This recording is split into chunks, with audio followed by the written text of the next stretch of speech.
네, 안녕하세요. 워터소믈리에 김하늘입니다. 이번 시간은 워터소믈리에와 관련된 제 경험을 들려드리도록 하겠습니다. 저는요, 워터소믈리에라는 직업을 2013년도에 알게 됐습니다. 저는 외식 경영을 전공했는데요. 그때 당시 수업이 음료학 개론이라는 수업이 있었습니다. 음료학 개론이라는 거는 물과 커피, 차를 조금씩 배우는 거였었는데요. 제가 그때 당시 무슨 헛바람이 들어가지고 학교를 다니는 그 학기 중에 저를 떠나는 여행을 하겠다라고 해서 캐나다를 갔어요. 친구가 캐나다에 있어가지고 그냥 뭐 비행기 값만 오면 할 수 있다 해서 학기 중간에 제가 목요일까지 강의가 있는데 수요일날 강의를 하고 목요일날 자체 휴강을 한 뒤 저녁 비행기로 가서 월요일날 오는 비행기로 그래서 한 4박 5일 정도의 일정을 잡고 갔습니다. 갔는데 캐나다, 미국은 같은 상수도를 씁니다. 그래서 가는 김에 우리나라에 없는 물도 좀 해보자. 그리고 음력개론 교수님께서 너 가는 김에 물 그럼 리포트 몇 개 써라. 그러면 수업을 대체해 주겠다라고 또 해주시는 바람에 저는 또 슈퍼마켓을 엄청 다녔습니다. 그래서 저는 원래는 여행 다닐 때 어떤 관광지 가는 것도 좋아하지만 제일 좋아하는 건 슈퍼마켓 가는 거 되게 좋아해요. 그래서 슈퍼마켓에서 2시간, 3시간씩 보냅니다. 하나도 안 사와요. 이제 목마르면 뭐 물이나 음료수 하나 정도 사와요. 그래서 여기서는 어떤 음식이 주로 팔리고 어떤 또 식재료가 가장 많은 칸을 차지하고 있는지 보면 어떤 걸 좀 배운 느낌이에요. 그 사람들이 어떤 음식을 평소에 마시는지에 대해서. 그래서 런던 드러그라고 하는 어떤 우리나라에서 이마트보다는 좀 작고 일반 뭐 올리브영이나 이런 드럭스토어보다는 좀 큰 데가 있었어요. 그래서 2층 집, 2층을 하는 엄청 큰 어떤 유통 업체에 들렀는데 이제 그때의 사진입니다. 캐나다에 있는 사진인데 제가 엄청 놀랐던 거는요. 벽면 한 면 전체가 물이에요. 물. 그러면 이게 뭐 10m, 15m 되는데 이게 다 냉장고를 갖고 있는데 냉장고 하나하나 다 하나의 브랜드였어요. 우리나라 편의점 보시면 어떤가요? 하나의 냉장고에 여러 가지 막 수십 가지, 수백 가지 브랜드들이 있죠. 근데 캐나다에서는 그렇게 상수도가 발달한 캐나다에서도 물이 이렇게 많은 종류가 많이 돼 있는 거예요. 근데 이거는 그때의 사진은 아닙니다. 근데 이건 캐나다에서 찍은 사진이에요. 보시면 이렇게 많은 물들을 종류도 지금 하나, 둘, 셋, 넷, 다섯 굉장히 많은 것들. 그리고 이 앞에는 또 싼 브랜드 있죠. 네슬레, PB 브랜드 같은 것들이 쌓여 있습니다. 이런 것들은 한 병에 뭐 1,500원, 2,000원씩 하는데 이런 것들은 뭐 20개에 뭐 3,000원, 4,000원 이 정도 저가 브랜드도 있고요. 이렇게 프리미엄 워터들이 있는 걸 보고 와, 이렇게 상수도가 발달한 캐나다에서도 이렇게 물을 많이 사 마시는구나. 우리나라도 전 세계에서 7번째 뭐 5손가락에 안에 든다는 상수도인데 우리의 미래도 이 정도로 발전할 수 있지 않을까라고 생각을 하게 됩니다. 그러면서 또 물 리포트를 작성을 했어야 됐잖아요. 그러다 보니까 막 여러 가지 물 브랜드를 사보고 마셔보고 해봤는데 너무 재밌는 거예요. 그리고 제가 물 맛을 비교해봤는데 이 차이를 알겠는 거죠. 땀들은 이 물이랑 마셔도 모르겠대요. 똑같대요. 근데 저는 A랑 B랑 다르다는 건 알겠는 거예요. 그래서 저는 혹시 내가 세계적인 재능을 갖고 있는 게 아닌가 라는 어떤 헛된 상상과 또 이런 것들이 헛바람이 들어서 난 워터소믈리에가 돼야겠다라는 생각을 했습니다. 두 번째는요. 제가 프랑스에 갔었는데요. 제가 2013년도에 제 3회 워터소믈리에 국가대표 경기대회에서 본선 탈락을 했습니다. 예선은 2등을 했어요. 공부는 열심히 한 거죠. 시험 보는 거니까 필기였거든요. 근데 본선에는 물맛 테이스팅을 하는 거였어요. 근데 저는 이것저것 많이 하니까 막 여러 가지를 썼었는데 굉장히 기본적인 물이 나왔더라고요. 근데 저는 뭐 그냥 우리가 아는 물 쓰면 되는데 막 이탈리아의 물, 뭐 영국의 물 막 쓴 거예요. 그러다 보니까 이게 떨어졌어요. 그래서 내실이 없다라고 생각을 하고 그러고 나서 계획되어 있던 프랑스 업체와 약간 산학 협력이 있었는데 그때는 물은 아니고 와인이었습니다. 그래서 와인 그 업체에 가가지고 와이너리에 가서 체험을 하는 거였어요. 포도도 따고 양조하는 것도 배우고 보고 또 뭐 투어도 하고 이런 일정인데 전 가서 물을 한 거죠. 거기 가면 까르프라는 이제 프랑스 또 유통업체가 있는데요. 거기 가서도 물을 또 한 움큼 사옵니다. 이게 재밌는 게 물을 이만큼 사도요. 10유로, 20유로밖에 안 해요. 물 하나 1유로도 안 하고 뭐 0.3유로, 0.5유로 하니까 제 취미 활동하기에는 너무 좋은 거예요. 거기 가서도 슈퍼 가서 뭐 1시간 반, 2시간 또 막 구경하고, 남들은 막 화장품점 가고 또 관광지 가서 막 사진 찍고 이러는데 저는 막 슈퍼마트 가가지고 이거 처음 본 물인데 막 사오는데 막 뭐 짐은 한 움큼이에요. 그래가지고 와이너리에서 또 늦게까지 포도를 따고 또 포도를 수확하고 집에 들어왔는데 거기 음식이 다 싱거운 거예요. 소금이 없대요. 그래가지고 저녁에 우리 컵라면 좀 먹을까 해가지고, 제가 그때 당시 막내여서 하늘아 컵라면 좀 해와 라고 해서 저는 그 평소처럼 수돗물을 끓여가지고 이제 컵라면을 대접했습니다. 근데 먹었는데 내가 아까 씻으면서 양치질을 했나? 불소 맛이 나는 거예요. 뭔가 치약 맛이 나는 거예요, 컵라면에서. 그래서 나만 그런가 보다 해가지고 먹는데 딴 사람들 표정이 다 안 좋아요. 너 이거 어떤 물로 끓였어? 근데 저는 수돗물로 끓인 거죠. 이 여행 초보를 봤나? 외국 나가서 수돗물로 이런 컵라면을 끓이면 어떻게 생수를 끓여야지. 그래서 이게 그래서 프랑스 사람들은 물을 사 마시는구나. 왜냐하면 석회가 너무 많고 불소가 너무 많기 때문에 이 알프스 산맥에서 엄청 많은 미네랄을 주는 거예요, 물에. 그럴 때 아무 물이나 마시면 안 되는 거죠. 그 다음날 컵라면을 또 먹는데 또 치약 맛이 나는 거예요. 그래서 물 라벨을 뒤를 봤는데 미네랄 함량이 엄청 많은 거죠. 불소도 엄청 많은 거예요. 저는 그냥 생수면 다 똑같은 물일 줄 알았죠. 우리나라에서는 생수 특징이 없으니까. 그래서 먹었는데 또 치약 맛이 나길래 그래서 프랑스 사람들은 각기 다른 그런 음식에 맞춰서 물을 선택해서 마시는구나. 내가 운동할 때 마시는 물, 내가 또 음식을 할 때 마시는 물, 또 파스타면을 삶을 때 끓이는 물 다 다르구나. 우리나라에서 프랑스나 이탈리아 음식을 하시는 분들은 또 우리나라 물로 만들 거 아니에요. 그 현지 맛이 안 나겠죠. 이런 식으로도 발전할 수 있겠구나 라고 생각을 하면서 물에 완벽하게 빠져듭니다. 그래서 가끔 그 수입사, 여기 그 연결해 주신 우리나라 업체 대표님이 그러세요. 넌 왜 와인 그 산학협력 가서 물에 빠져서 오냐. 그래서 저는 감사하다. 덕분에 와이너리 가서 좀 물에 빠지게 되었습니다 라고 항상합니다. 그래서 저는 이 물을 선택한 이유가 있습니다. 물을 선택한 이유는 크게 5가지인데요. 첫 번째 한번 보시겠습니다. 몸에 이롭기 때문에. 제가 그전에는 와인을 했다고 말씀드렸잖아요. 와인이 굉장히 좋은 술이고 매력적인 술인 거는 당연한데, 예를 들어 어떤 지병을 갖고 계신 손님한테 와인 드시겠습니까? 하기가 너무 어려운 거예요. 그래서 제가 또 교회를 다니는데 교회에서 목사님이 요새 뭐 하세요? 하면 저 와인해요 하기가 너무 애매한 거예요. 부모님도 싫어하시고 제가 술을 하니까. 그랬는데 물은요, 제가 추천하면 추천할수록 저는 뭔가 건강 전도사가 된 것 같고요. 몸에 이롭잖아요. 그리고 사람들이 또 모르고, 많이 다 아는 내용을 제가 하는 게 아니고 아는데 잘 모르는 내용을 제가 하는 거기 때문에 뭔가 되게 매력적인 거예요. 이롭기 때문에 내가 뭔가 우리나라에 쓸모있는 존재가 된 것 같고. 그래서 물이 좋았습니다. 두 번째 이유는요, 남녀노소 누구나 마셔야 되는 겁니다. 뭐 제가 20살 넘으면 물을 안 마시나요? 5살 전에 물 안 마시나요? 뭐 무조건 마셔야 되죠. 제가 뭐 남자라서 물을 마시고 여자라서 물을 안 마시고 그런 건 아니잖아요. 죽을 때까지 평생 마셔야 하는 대체에 불과한 어떤 물질이기 때문에 저는 이게 앞으로도 가능성이 높겠다라고 생각을 했습니다. 세 번째는요, 국내 물에 어떤 경쟁력이 있다라고 봤습니다. 아까 말씀드렸다시피 미네랄이 굉장히 적은 편이에요. 해외 물에 비해서. 대신에 불소, 뭐 질산염 등이 굉장히 없는 편이에요. 그렇기 때문에 우리나라는 깨끗한 물이라고 해요. 순수한 물에 가깝다라고 해요. 그게 예를 들어 동남아시아라든가 어떤 뭐 남미라든가 아프리카에 충분히 경쟁력이 있다라고 판단이 됐어요. 제가 캄보디아를 갔는데요. 저희가 그 패키지 여행으로 갔어요. 가족 여행으로. 근데 20명 정도였는데 그중 한 6, 7명이 병원 신세를 졌어요.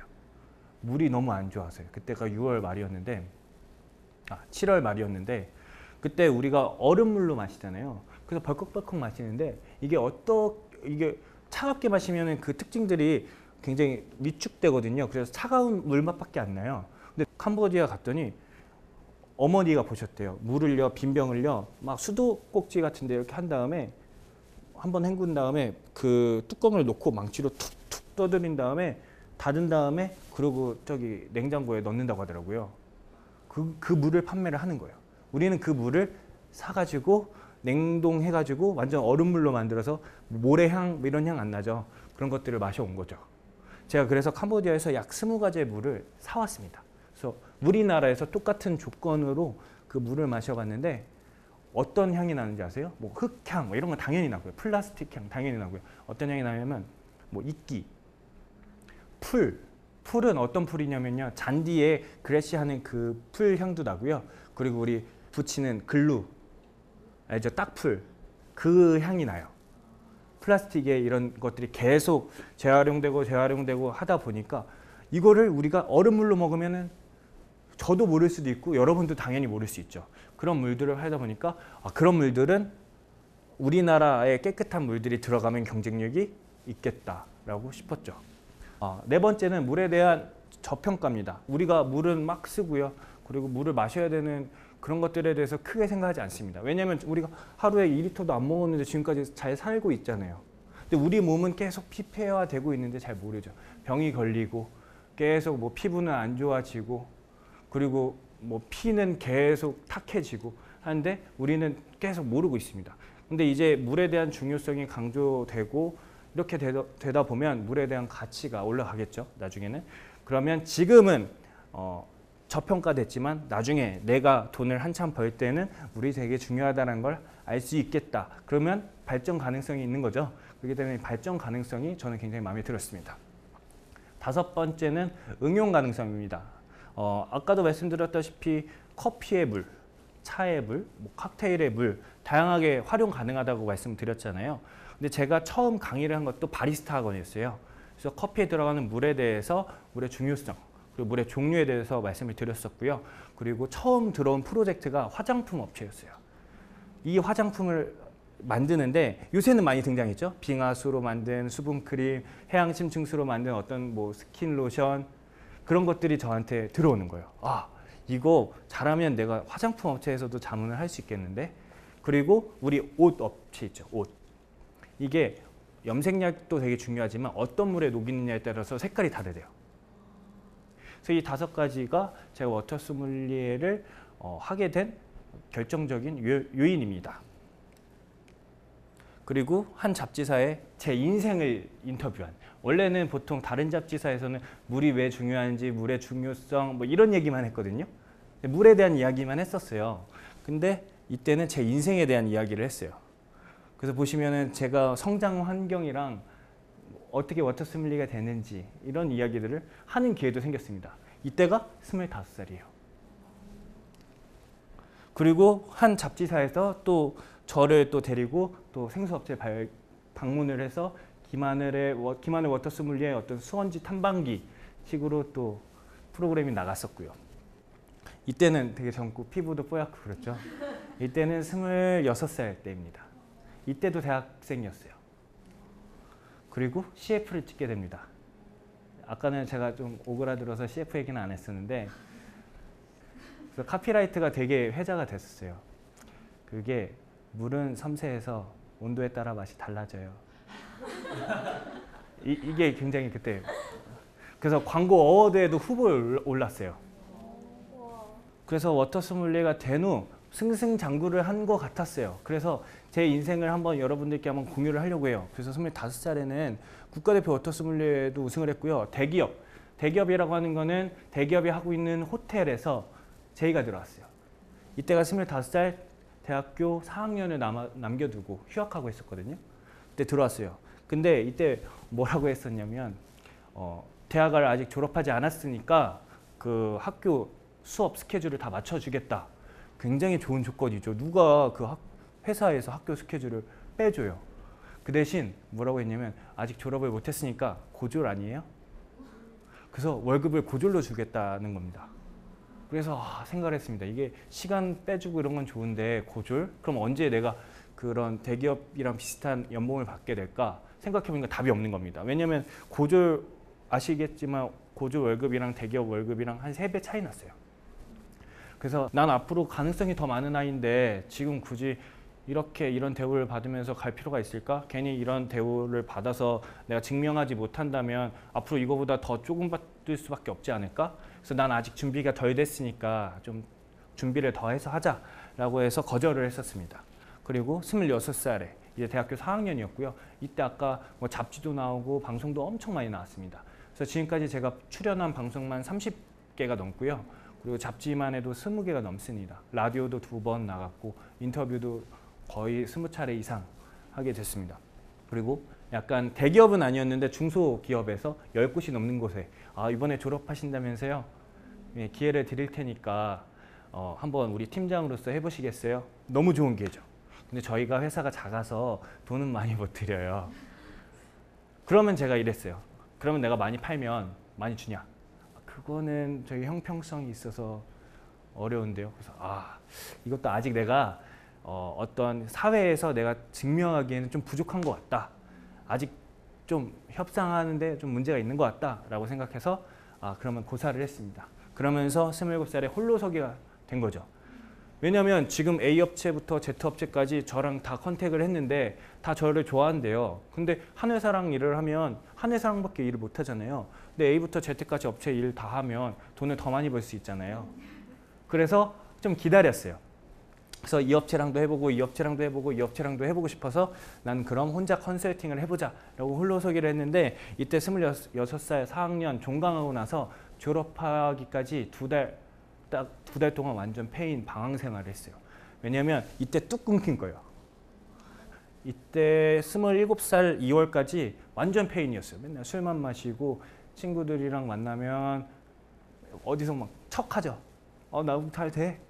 하고 집에 가서 맨날 프로듀스 101 보고 치즈 인 더 트랩 보고 그래서 이때 당시 사람들이 직업이 뭐예요? 라고 하면 저 국민 프로듀서입니다. 11화까지 한 번도 빠짐없이 투표 다 하고요. 4번씩 다 봤어요. 전 최유정 팬입니다. 그랬는데 이때 알고 지내던 아는 대표님께서 너 이렇게 집에만 있는 거 좀 안타깝다. 그래서 우리 사무실에 남는 공간이 있으니 저기 노트북만 갖고 와서 네 시간을 여기서 보내라. 너 생각을 해라. 그래서 27살에 거기 들어가게 됩니다. 그래서 하루 종일 와서 생각만 한 거예요. 나 뭐 하지? 앞으로 뭐 하지? 미래는 뭐 하지? 그때 생각한 게 꿈이 이거였어요. 남에게 긍정적인 영향을 주는 사람이 되자. 돈에 얽매이지 말자. 행복한 삶을 살자. 그래서 대표님한테 뭐 일주일에 한 번씩 검사 맡으러 갔어요. 저 이번 주에 이런 생각을 했어요. 이게 진짜 현실적이지 않았던 거죠. 제가 이제 사회에서 이렇게 쓰임을 받지 않았으니까. 그러니까 많은 발전을 일으켰지만 사회에서는 어떻게 보면 현실성이 없는 사람이었던 거죠. 25살에는 25살의 경험을 하고 27살에는 27살의 경험을 해야 되는데 막 띄워주니까 저는 그렇게 잘난 사람인 줄 알고 제가 이때 당시 한 업체에 프로젝트 제안을 했는데 2조를 투자해달라고 했어요. 2조. 근데 서류가 통과가 된 거예요. 근데 안 됐어요. 서류 통과는 다 되는 것 같더라고요. 그러니까 바로 이렇게 리젝트는 하지 않았어요. 그래서 저는 이게 2조가 말이 안 되잖아요, 사실. 그렇죠? 근데 그때 당시에 저는 될 거라고 생각했어요. 왜냐하면 2조라는 걸 받아서 내가 2조를 다 먹는 게 아니고 또 전문가 또 붙이고 전문가 붙이고 하면 되지 않을까 했는데 그게 제 역량이 아니었던 거죠. 전 거기서 2억도 못하는 사람이었어요. 이게 현실성이 없다 보니까 계속 현실과 제 미래는 계속 또 벌어지는 거죠. 그렇게 기다리는 와중에 27살에 TV CF 모델로 됐습니다. 이런 걸 또 CF를 하다 보니까 집에서 걱정이 많잖아요. 얘가 막 국가대표 돼가지고 막 TV도 많이 나고 잡지도 많이 나는데 돈은 사실 계속 용돈 받아가고 그랬는데 TV CF를 찍으니까 우리 집에서 제 평가가 달라진 거예요.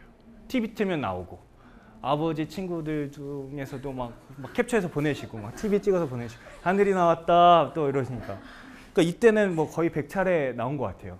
근데 이때 당시에 걱정이 졸업 후 했던 그 방황 홀로서기 했을 때 뭔가 대기업에 소속되지 않고 홀로서기 했을 때 문제 그리고 미래에 대한 불안 내가 35살에는 뭐가 돼 있을까 45살에는 뭐가 돼 있을까 60살에는 뭐가 돼 있을까 걱정이 되는 거예요. 그리고 막 이렇게 바쁜데 돈은 하나도 못 버는 거죠. 한 달에 적게 벌 때는 30만 원도 벌고요. 많이 벌 때는 뭐 500, 700씩 벌어요. 이게 700 벌 때는 좋지만 30만 원 벌 때는 제가 해오던 생활이 있기 때문에 굉장히 안 좋아요. 그래서 항상 초년에 성공하는 게 안 좋다라고 하는 것들이 이런 부분들이 있었어요. 그래서 지금 여러분들이 대학생 20대 초반 중반이라고 하셔서 보통 저랑 비슷할 것 같거든요. 이때의 경험이랑. 그래서 보시면은 보통 학교 수업 또 학점 받아야 되니까 또 과제, 그리고 또 토익 스피킹 점수를 따기 위해 학원을 또 다녀요. 그리고 교환학생 준비도 하죠. 봉사활동 준비도 하죠. 워킹 홀리데이, 해외 인턴십 이런 것들을 준비를 합니다. 그리고 그러면서 또 먹고 살아야 되니까 알바도 하고요. 그리고 내년쯤에는 내가 이거 점수를 따면 뭐 대기업 인턴도 하고 졸업 논문도 써서 또 취업 준비를 하고 자격도 이제 그때 당시 또 뜨는 자격증이 있으면 또 자격증도 따서 취업에 유리하게 또 하죠. 그리고 그러면서도 또 먹고 살기 위해서 또 알바도 합니다. 굉장히 치열하게 살아요. 근데 그리고 나서 3년, 5년 뒤에는 그 목적인 취업을 달성을 합니다. 취업을 달성했을 때 취업으로 끝나나요? 그럼 평생 행복해지나요? 근데 잠깐이죠. 그러고서 또 상급자와의 또 거래처와의 어떤 갈등 구조에 또 엮이고 나랑 적성이 안 맞는 것 같고 그래서 이직 준비를 또 합니다. 더 좋은 회사는 없냐? 야, 니네 회사 어떠냐? 야, 우리 회사는 돈도 별로 안 주고 복지도 없어. 적성이 안 맞으니까 또 하게 되죠. 제 친구는 3년 동안 취업 준비해서 대기업에 들어갔어요. 뭐 한 4,500, 5,000씩 받았어요. 근데 6개월 만에 그만두고 또 2년 동안 공무원 준비를 하고 있어요. 이게 현실이에요. 여러분들 취업하면 다 될 것 같지만 또 저는 또 30대 초반 또 중반 형님들을 뭐 선배들을 보잖아요. 그러면 이직이 항상 쌓여 있어요. 그분들은 또 결혼 준비 또 하죠. 결혼 준비하고 나는 또 40대 중반에 회사에서 그만두면 또 뭘 해야 되는지 이런 걱정을 해요. 또 저는 또 40대, 50대 형님들이랑 또 소주도 자주 하고 그랬었는데 그분들은 그때 또 노고가 있어요. 걱정거리가 있어요. 이런 것들을 들여다보니까 회사가 답이 아닌가? 근데 회사가 답이 아닌 거는 저의 판단이지만 여러분들의 적성에 맞는 데를 잘 찾아야 된다는 이야기예요. 그렇죠? 항상 계속 A라는 걸 하고 B라는 걸 하고 B라는 걸 했으면 끝나야 되는데 이 걱정거리가 끝나지 않은 거죠. C라는 게 계속 생기는 거예요. 이런 현실들이 있더라고요. 그래서 제가 여러분들에게 제시하는 건 장기적 목표를 먼저 세운 다음에 그 다음에 세부적인 거를 미래에서부터 가까운 미래로 갖고 내려오는 거예요. 그래서 제 이야기를 한번 풀어봤습니다. 제 꿈은요, 세계 넘버원 물 전문가가 되는 게 꿈이에요. 근데 세계 넘버원은 누가 따지냐 할 수 있잖아요. 그렇기 때문에 어떤 세세한 수치가 필요합니다. 돈을 100억 정도 버는, 그리고 세계 넘버원이라는 걸 붙였어요. 세계적인 뭐 영향력이 있는 사람이 아니고 넘버원이에요. 넘버원. 그리고 완성된 커리어. 이건 되게 막연하잖아요. 그러면 내가 장기적으로 60살에는 이 정도 커리어를 하기 위해서는 40살에는 뭐가 되어 있을까요? 그거를 생각을 하는 겁니다. 그래서 세계적인 물 전문가가 되기 위해서는 40대 때는 국내에서 넘버원이 되든가 아니면 세계에서 뭐 5손가락 안에 들던가 해야 되잖아요. 그죠? 그러면은 30대 때는요. 국내에서 5손가락이던가 아니면 뭐 세계에서 뭐 10번째에서 20번째 정도는 돼야겠죠. 그러면 지금은 뭘 해야 되죠? 그걸 위한 준비를 해야 되는 거예요. 그러면 지금 내가 영어 공부를 하는 이유는 뭐죠? 세계적인 사람들이랑 영어로 소통하기 위해서, 중국 전문가들이랑 소통하기 위해서 필요한 거예요. 그럼 내가 중국어 언제 어떻게 쓰지? 그게 아니고 내가 하는 일에 이유가 생기는 거죠. 이게 사실 쉽지가 않아요. 저보다 똑똑한 친구들도 계획을 이렇게 세워요. 그리고 여기서 항상 괴리감에 걸려요. 근데 20대 후반이면요, 지금 굉장히 어렵다고 하지만 제 친구들도 지금 스타트업에서 뭐 월 매출 1억 5천, 뭐 2억 해가지고 대기업이랑 프로젝트 하는 친구들도 많아요. 보시죠. 20대에 성공한 친구들 많죠. 그렇죠? 지금 기회가 없는 게 아니에요. 흑수저, 금수저 얘기하지만 어떻게 생각하느냐에 따라서 내가 지금 1시간 1분을 어떻게 사느냐에 따라 좀 인생이 달라질 수 있다고 생각을 해요. 그렇기 때문에 장기적 목표를 먼저 설정을 한 다음에 그 목표를 이루기 위한 나의 40대, 30대, 20대를 설정을 해야 됩니다. 그렇게 했을 때는 이 단기적인 목표, 토익 950은 이때 하려고 하는 그 목표를 이루기 위한 거죠. 내가 만약에 이 회사를 취업하는 게 끝이 아니고 이 회사는 나의 어떤 발전적인 요소가 있기 때문에 이 회사를 가야만 하는 거예요. 그래서 여러분들 지금 이 시기에 이런 고민 많이 하실 거예요. 뭐 취업 면접도 하고 그 면접에서 질문도 들어오죠. 내가 왜 이 회사에 필요한지? 그럼 많이 고민합니다. 저도 고민 많이 했어요. 내가 왜 프로젝트를 하는데 이 회사에 내 제안이 왜 필요한지 계속 생각합니다. 하지만 한 번쯤은 이런 고민을 해봤으면 좋겠어요. 내가 왜 그 회사를 선택했는지. 고민을 내가 그 회사에 필요한 이유를 내가 찾는 게 아니고요. 내가 그 회사가 왜 그 회사에 취업을 해야 되는지 스스로 주도권을 갖는 거예요.